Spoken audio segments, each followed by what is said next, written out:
ইরানের সাথে বর্তমানে অন্যান্য মধ্যপ্রাচ্যের দেশ ও আমেরিকার সম্পর্কের বর্তমান অবস্থা কারোই অজানা নয়। এর মাঝেও একটি বড় প্রশ্ন আছে ক্রীড়াঙ্গনে। ভারত বিশ্বকাপে যেমন নিরাপত্তা ইস্যুতে অংশ নেয়নি বাংলাদেশ, তখন কি একই অবস্থানে আমেরিকা ও ইরান? তবে কি আমেরিকার মাটিতে অনুষ্ঠেয় বিশ্বকাপে আর খেলা হবে না ইরানের? আমেরিকার প্রেসিডেন্ট ডোনাল্ড ট্রাম্প তো সরাসরি বলেই দিয়েছিলেন কিছুদিন আগে, ইরান বিশ্বকাপ খেলবে কি খেলবে না তাতে তার কিছুই আসে যায় না।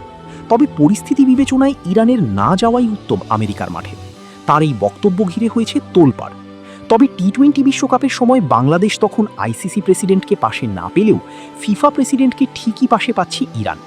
ট্রাম্পের সাথে দারুণ বন্ধুত্ব থাকলেও ফিফা ঠিকই এখানে দেখিয়েছে নিজেদের নৈতিকতা, আইসিসির মতো স্বজনপ্রীতি দেখায়নি। ফিফা সভাপতি জিয়ান্নি ইনফান্তিনো বলেছেন, মধ্যপ্রাচ্যে বর্তমানে বাজে পরিস্থিতি চললেও ইরান নিশ্চিতভাবেই 2026 বিশ্বকাপে অংশ নেবে। তার ভাষায়, ইরান অবশ্যই বিশ্বকাপে আসবে। আমরা আশা করি তখন পরিস্থিতি শান্ত থাকবে, যা সবার জন্যই ভালো হবে। ইরানের অংশগ্রহণের যৌক্তিকতা তুলে ধরে তিনি আরও বলেন, ইরানকে অবশ্যই আসতে হবে। তারা তাদের জনগণের প্রতিনিধিত্ব করে, তারা যোগ্যতা অর্জন করেছে এবং খেলোয়াড়রাও খেলতে চায়। খেলাধুলা রাজনীতির বাইরে থাকা উচিত। যদি অন্য কেউ সেতুবন্ধ তৈরি ও তা বজায় রাখার বিশ্বাস না রাখে, তবে সেই দায়িত্বটা আমরা নেব।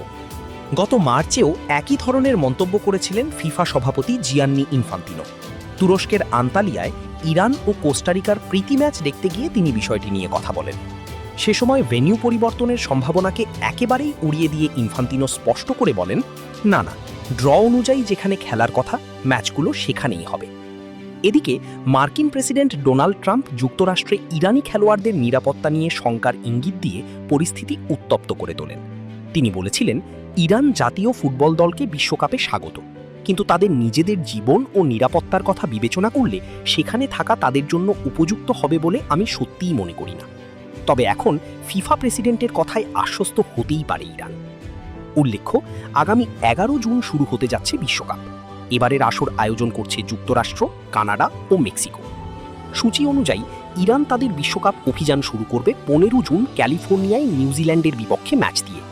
এরপর 21 জুন একই ভেন্যুতে তারা মুখোমুখি হবে বেলজিয়ামের। গ্রুপ পর্বের শেষ ম্যাচে ইরান খেলবে 26 জুন সিয়াটেলে, প্রতিপক্ষ মিশর।